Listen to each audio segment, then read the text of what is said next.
ain't got to touch his hand. I ain't got to touch his stomach. I ain't got to touch his foot. She said, if I touch the hem of his garment. Come on here. Why is that written that in the Bible? If you touch his hem, you're going to be made whole. The woman of God prophesied it. Come on here. She put a demand on her faith to say, if I touch his garment. And she said, matter of fact, I don't care what I look like to people. You can talk about me how you want to talk about me. If I got to get on my knees and touch him, I'm going to touch him. If I'm going to have to go through the crowd, don't you understand the crowd was nasty? All of this, it was so crowded. Jesus didn't even know who touched him. It was so many people. Don't you know all kind of stuff on the ground? The woman said, I'm going to humble myself up under the mighty hand of God because I'm committed. Because I understand that I'm in a covenant agreement with him. And I know if I just touch him, I know I'll be made whole. The Bible said when she touched him, Jesus said, who touched me? They say you got all these people around you and you talking about who touched you. He said, no. Somebody else can't touch me that they wanted something that y'all didn't want. Come on here. What am I telling you? Everybody who come to church don't want nothing from God. Some people want to come and let the preacher, want to hear the preacher preach. Some people want to come to church and hear the choir sing. Some people want to come to church and show off their outfit. See, Jesus said, I'm looking for those that want me. I'm looking for those who want something. If you don't come to church expecting something, how you going to get it? You got to first want something from him in order for him to give it to you.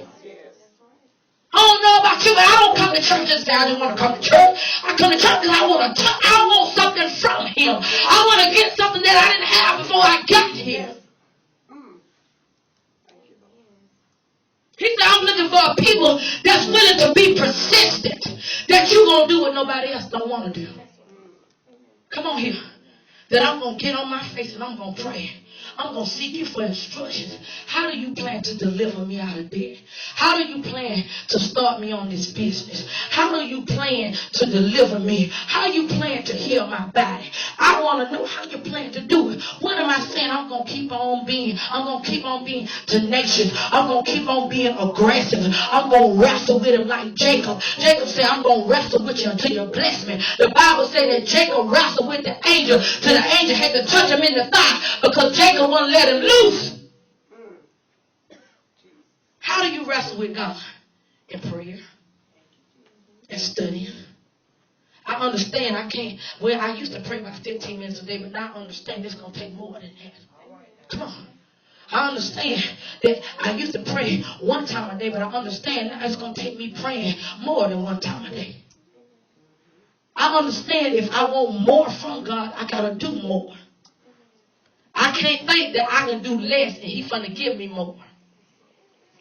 That's insane to even think like that. It's insane to think that I can praise him and study him the same way I did when I first got saved.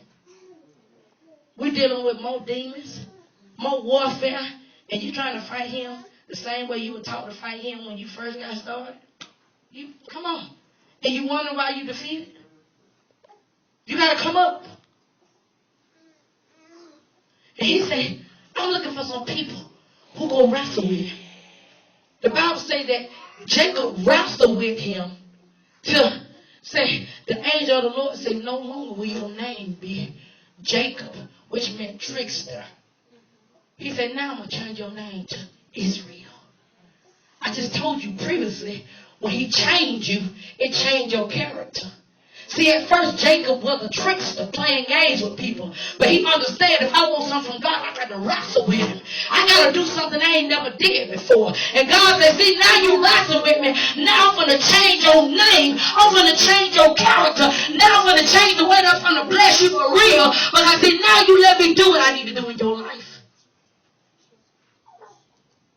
See, I'm just looking for somebody who's going to commit to the covenant.